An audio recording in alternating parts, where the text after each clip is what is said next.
Hi there, a very warm welcome to another of my insightful fan editor diaries.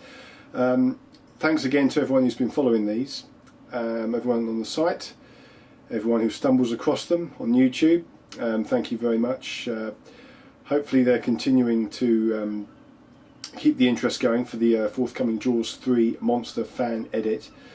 So without further ado, let's get on with this one, because each of the diaries seems to be getting longer than the last. So my aim with this one is to keep it shorter than the last one. So we'll see how we get on.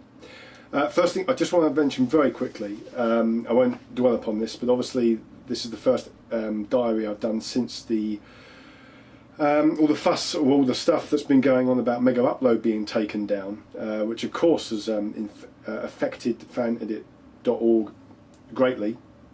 In terms of the edits you can download, there's now probably 90% missing or more. I think Late Rider says it all in his on the thread in the news forum. He's basically said that we'll find a way around it, but it's really part of being patient at the moment and seeing what happens and whether there's a file sharing site that does stay stable. That we can sort of rely on to put our edits on. So Mediafire maybe, that's all I'm saying. Anyway, let's move on. Things will be okay, don't worry, we'll find a way. In terms of Jaws 3 Monster, as you can probably tell on the forum, the work print is now complete, so that's quite a relief. I had a few technical issues, as I always seem to with when it comes to the PAL to NTSC conversion, but most of those have been I'd say all of those have been ironed out really, and the picture quality on the work print, which I viewed myself yesterday all the way through on my HD TV in my living room, all came out pretty. It looked good. It looked as good as the DVD print does anyway. And you can't ask for more than that really. So I'm pretty pleased with it. The option, rather the trial now is to try and upload it somewhere so that my previewers can actually view it. So I will obviously think about that and then get the work print off to them and look forward to the feedback that I get. Now on the forum, there's been a few questions that have been asked by you guys that about things you might want me to talk about. So one of the questions was from, I think it's CRZ. I am looking at my pad here, by the way. CRZ Chris 4, who's posted a couple of replies on the thread, and he wanted to know sort of how does Jaws 3 Monster compare to in terms of how difficult it is. In comparison to the other edits I've done, which ones needed the most work and why. Now I could get onto this for quite a while, and this would take up most of the time, but basically I would say that in terms of comparing it to other edits I've done, which is Smallville Destiny, Quantum of Solace, Bond's Revenge and Prophet of Destruction, each edit has their challenges, of course. I think this is the most difficult one I've done since Smallville Destiny. Is it more difficult than Smallville Destiny? Yes and no. Smallville Destiny was taking 22 episodes, or 23 if you include the first episode of season 2 of the programme Smallville, and going through all those episodes, finding a narrative that would work and finding a few vital story threads I wanted to tell. That took a huge amount of time and a lot of trial and error, especially as that was my first edit. I was still learning the software as I went and everything else. Quantum of Solace, Bond's Revenge was a little bit more simple. I felt a bit more confident with my editing skills. And the funny thing is, that's probably the edit I'm least pleased with out of all of mine so far. So go figure, and that's the one I won Fan Edit of the Month for. Prophet of Destruction is the one I'm most proud of. I think it works better than I think it works. It flows the best out of all my edits. Is what I personally think. So I'm most pleased with that. I really am quite happy with the end result of that. Jaws 3 Monster's been a completely different kettle of fish, because for the first time I'm using scenes from other films within the actual body of the edit, which is obviously Jaws 3, but I've used scenes from other films, and primarily obviously the replacement of the shark scenes, but also done colour correction for the first time,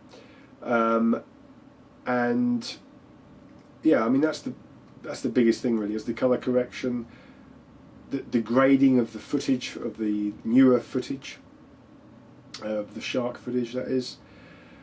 So that's in terms of which has been the most difficult. It is actually difficult to say. They all have the challenges. This edit is the one that's taken me the most time, along with Smallville Destiny, and this is now edging towards taking the most time of all. So I suppose in that sense maybe it is this one, and certainly with the documentary coming up that I'm now going to be concentrating on quite heavily, yeah, maybe Jaws 3. But well, you know, they've all had their challenges. Well, excuse me, I have a cold, so I do apologise if I sniffle a little bit. One of the things going on from that Bionic Bob wanted to ask was the narrative structure, how I approach it, and more importantly, just read my notes, what is it about Jaws and Jaws 3 in particular that draws my fascination and inspires me to edit it? Well, narrative structure, I think, is, I mean, if you're editing a film like just one film where you're using footage from just that film and you may be cutting bits out, I think narrative structure has to be a very natural, organic feel. And I think, you know, you edit it as you go. You might, some people might write everything down and almost break down the scenes, almost like a storyboard in a way. I don't know. I go very much on the feeling I get when I'm actually editing. If I'm looking at a scene and then think, no, it doesn't need to be there, I can get away with cutting it out, then that's what I'll do. I think one of the instances, obviously the most challenging for that was Smallville Destiny. That was the biggest one, and I think what's very important is to keep in mind the reaction or reviews from other people. When I've sent my fan edits away for reviewing, the feedback I got, especially on Smallville Destiny, which I keep going back to, was invaluable and made for a much better edit than if I had just gone in with my first work print or second work print. Even, you know, it just wouldn't have been anywhere near as good. But the insight of my girlfriend, or should I say fiance, because we're engaged now,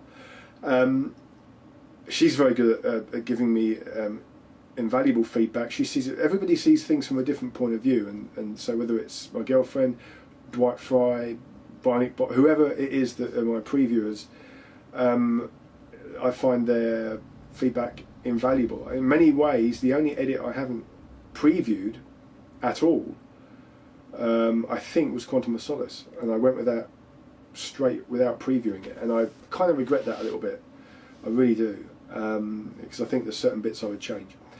In terms of what drew me to Jaws and Jaws 3, well, it goes back, as I say, in the first diary, go back to really just talking about it's something from my childhood, really. It's the Jaws films. I think Jaws 1 especially, when I first watched it on TV in the obviously in the UK, back when it was first shown, and I remember that being a huge event. This is before most people had video recorders, and you had to make sure you were in to watch the film, and it was a big event. I remember that. I remember being scared out of my wits by watching it. I think I was about 8 or 9, or maybe 10, I'm not sure. Jaws 3, though, somehow it was shown during a Christmas holiday at school, just before the Christmas holidays at school, on video, and we all gathered round in the hall to watch it, and I loved it. Absolutely loved the film, and it was, as a kid, it was the sheer it was more like a disaster film than the other two films, Jaws 2 and Jaws 1. It was more of a, I always find Jaws 3 more of a disaster movie than a pure thriller or action movie. I think it's just a disaster movie, and the force of nature is the shark. That's very much how I've always looked at it. But a lot of the passion for editing Jaws 3 and wanting to have fan edited Jaws 3 as soon as I started fan editing was that it's something that brings back a lot of good childhood memories, and I could watch Jaws 3 until countless times, and I'm never bored of it. I'm sure that goes for many other people with different films.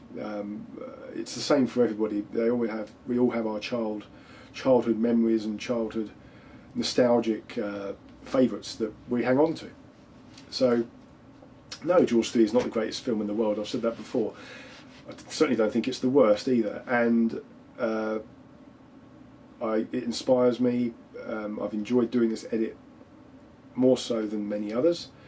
And it may well be the most fun I ever have editing. I don't know. But anyway, on to Blue. I hope that answers your question, Bob. On to Blue Yoda's question.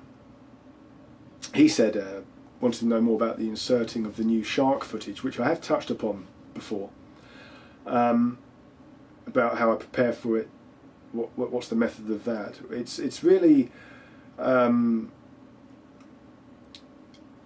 than, when I was preparing for Jaws 3, I did actually make notes when I was preparing for Jaws 3 Monster, and then I went through the stage of trying to get my hands on all kinds of low budget shark films. There's been a lot of them made recently, over the last 10 years I would say, or ever since CGI has become a tool that can be used by low budget film companies. There's been a lot of bad CGI, and indeed there's some bad CGI that I use in the edit. I think there's no great, in all the low budget films that I'm using, there's no what I'd call great CGI. There's some moments which they get away with. The most obvious film to have used is probably Deep Blue Sea, and I've gone on this before, and it just wasn't one. It's too well known, and I think that the lower budget range of shark movie, okay, people may well recognise the scenes, I'm sure most of you will, but they're not so identifiable, I don't think, as something like Deep Blue Sea, or what would now be Shark Night, I think came out last year, with directed by David Ellis. So I still haven't seen that yet, but I will get round to watching that. But in preparing for it, I watched loads of those low budget films. Then I sort of saw, okay, I think I know where I want to go with the edit. I think I know what I want the finale to be, and then it was a case of watching all the films and then just going through the films and recording and singling out all the shark scenes, putting them all together and having them all in like a subclip file, and then using them in Vegas to skip through them, and then I can use them as I see fit, or as they will fit in. So that's really the process for it. It wasn't the key thing I wanted to do. I didn't want to use like sharks from 8 different films. I think I ended up using about 3 films, and yes, the shark does look different in some scenes, but that's that's the nature of it. And I think that I cut, at the moment, all the scenes of the Bruce shark from Jaws 3, as in Jaws, the actual footage of Jaws 3. You hardly ever see a face-on shot of the shark. Hardly ever. A couple of bits. The Fitzroyce attack when Simon McCorkindale is eaten alive, whole. I've trimmed that scene, but there's still a couple of shots, but only when I have to. The really close-up shot when he gets taken into the shark's mouth, then you see the actual animatronic shark from Jaws 3. So that's how I've gone about that.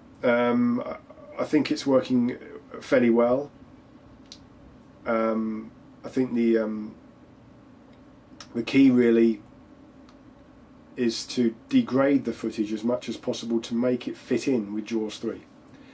On the work print, it's funny because when you're previewing it on Vegas, and this is a lesson for everyone that we all now know, or should know now, for editors, is that what you see on your preview screen is not how the film will look when you render the DVD file. I thought some scenes looked too dark when I was trying to put a night effect on a couple of scenes, because I wanted a couple of scenes to have a darker look, or take place at night or dusk, or even dawn. And on the preview screen I thought, that's too dark, you can't see what's going on, so I changed them. Then I rendered the work print, and I've looked at them, and I think, well, actually I probably could have gone a bit darker. So whether that gets changed again, I don't know, but it just goes to show you just cannot tell on the preview screen, on whatever editing tool you're using, probably exactly how the film is going to look when you play it back on a bigger screen and you've rendered it for DVD. So that's a vital hint, or something for all fan editors to take note of, I think, and you probably all do anyway. One last thing I want to do before we go, because this again is run on for almost 20 minutes, I'm sure, so apologies again, but hopefully it's still interesting. Some people last time said that the sound editing bit of the diary that I concentrated on, I didn't really show enough of the more complicated sound editing that I've been doing. Now, I'm not going to show you any visual stuff here, I'm just going to show you the timeline and give you an example of some of the sound editing replacement work that I've been doing. So give me 1 second. So here's the old timeline again. Now you can't see the picture, as I say, but this just gives you some idea. There's lots of different audio tracks around here, here and here, and lots of these bunched together here. They are, as I say, there's lots of sound effects put in together there. This is all sound replacement work going on here, and this continues all the way along. This is for the pre-credit sequence here, this one, and this is all sound replacement stuff. And then here for the actual credit sequence, which you can't see all of. Let me just try and bring this across a little bit. There we go. I don't know if you can get a scale of just the work involved, just the amount of audio tracks and how. Let me just try and zoom in a little bit more. And there we go. Well, that's basically, you can see all the different sound parts, different sound effects, different sound levels, and that, I hope, gives you a bit more idea of some of the sound replacement work going on. There's lots of different sound effects being used. Some of them have been given to me very nicely from Blue Yoda and the Man Behind the Mask, and some are just from the Free Sound project, which I've used before. So that gives you some idea, anyway. Okay.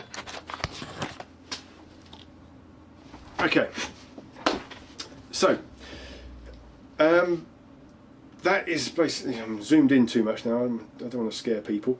I'll leave it there because we're coming up to 20 minutes again. I just want to say that the work print, the work print's done, I've said that, so previewers will be viewing that as soon as I can upload it somewhere. And then the hope is still to have it in April. It all depends on how well the documentary goes, because I do want to use that. But the early signs are good. I think, having viewed the work print, there's more work to be done still. I still think that the finale, for it to have the impact I want, or for it to work as well as I want it to work, I need to change some scenes earlier in the film. But I shall wait for some of the feedback from my previewers to see what happens. But once again, thank you very much for your continued interest. It is really appreciated. And as always, for the next diary, which will be in a few weeks' time, when we have more news when I have more news for how well the edit, and hopefully by that point I will have how well the edit's going, but hopefully by that point I'll have some news on the documentary and also on the feedback I've got from the previewers as well. But keep the faith, everyone. I know this is difficult times in terms of what's happened with the file sharing site Mega Upload. There will be a way around it, I'm sure. I think all of us try and tread along the legal, you know, as Late Writer says, we work in tandem with the legal side of the films, studios, that is, by always saying you need to own the source before you watch this film. You can't ever make money out of them before you watch this fan edit, sorry. So you can't make money out of fan edits, and we all know that. So keep the faith, and we'll be okay, and I'll see you next time. Okay, thanks again.